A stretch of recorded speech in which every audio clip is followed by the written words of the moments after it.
Carlos Ramsey's with the enhancing mind. Nothing we strive for can ever be obtained if we don't first strive and succeed in containing ourselves. We can be our own greatest obstacle. We can also be our own greatest asset. The working variable between these two experiences lies in our ability to stay the course.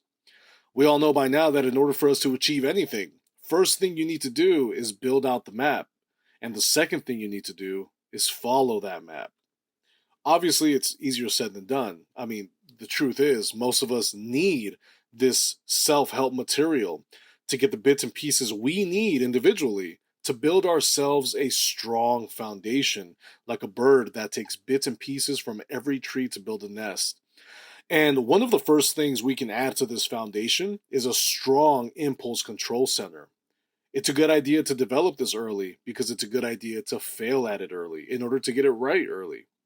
I'd say that developing a strong impulse control center is one of the pillars to self mastery. I mean, without it, we succumb to our primal urges, and the caveman within all of us wants to eat everything, spend all the money, make fun yet bad decisions, and live for the moment. But we know that becoming the person we've always wanted to be is developed on the opposite end of all of that. And that's what today is about. Building a strong impulse control center as one of the first layers to our foundation. But in order for us to take control of our impulses, it helps to understand what we're taking control of. I dive into impulse control in chapter 15. A mastered you requires a mastered environment. Now, I'm not going to dive into the neurological processes behind it. For that, just read the chapter. In the chapter, I dive into the AMPA and NMDA receptors and all that fun stuff. And hey, look, if you're into that, have fun with chapter 12, neuroplasticity, where I really dive into all of that good stuff. Today, I just want to focus on impulse control. The study that I cite in chapter 15 is from a 2010 analysis by Scott Hayton and team called Target-Specific Encoding of Response Inhibition. And that's not even the full title. It's actually a good read and the data charts are helpful, so check it out.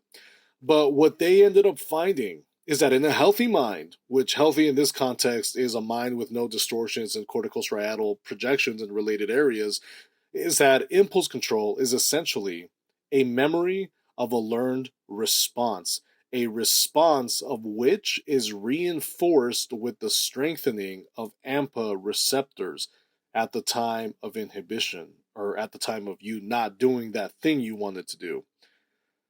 What does that mean? To hypersimplify a complicated study, essentially what this team found is that impulse control is momentum.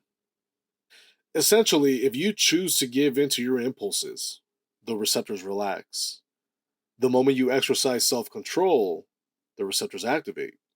And the adjustments work similar to neurological pruning and synapse, which is just fancy talk for growing and shrinking of the neurons, in which the receptors that regulate impulse control are strengthened or weakened by our will. This means that when you give into your impulse, it is easier for you to give into your impulse the next time. However, the more you exercise self-control, the stronger those receptors get. So what does that mean for you? It means use it or lose it. It's like a muscle. It has to be exercised. And just like hitting the gym is an act of will and nothing more. You have to choose to do that, right? You have to get off your butt and choose to get moving, choose to get to the gym. Developing impulse control can work the same way. Simply choose to do it. And just like never skipping leg day, at first it's tough, but eventually you will have a strong and toned impulse control center. Okay, cool. So how do we develop impulse control? Jack up the AMPA and recondition the neurons. All right, so how do we do that? Here's a best practice. Whenever you feel the urge to do something that goes against your goals, don't do it for 20 minutes. Start training your mind to stop and think before you act. That's all it takes. If you want to take it up a notch, stop your impulse for 20 minutes, right? Standard. But after the 20 minutes, do the opposite of what you impulsively wanted to do. Of course, we're talking about impulses that don't serve your development here. What are we doing? We are reconditioning our neurons and adjusting our impulse control center. That's how it works. How long should you do this exercise for? Do it until you feel your default mode change from impulse reactive to impulse restrictive. Does that mean you'll never act on impulse again? Of course not. Like the study shows, you can fall back to it whenever you want. But what will happen after a few months of doing this is that self-control will be your new default, and giving into your impulse will begin to feel foreign. Right now, it's the opposite. So start today. Start now. Let's get moving and grooving, because the version of you that you've always wanted to be is waiting for you on the other side of you building this foundation. So let's make it happen.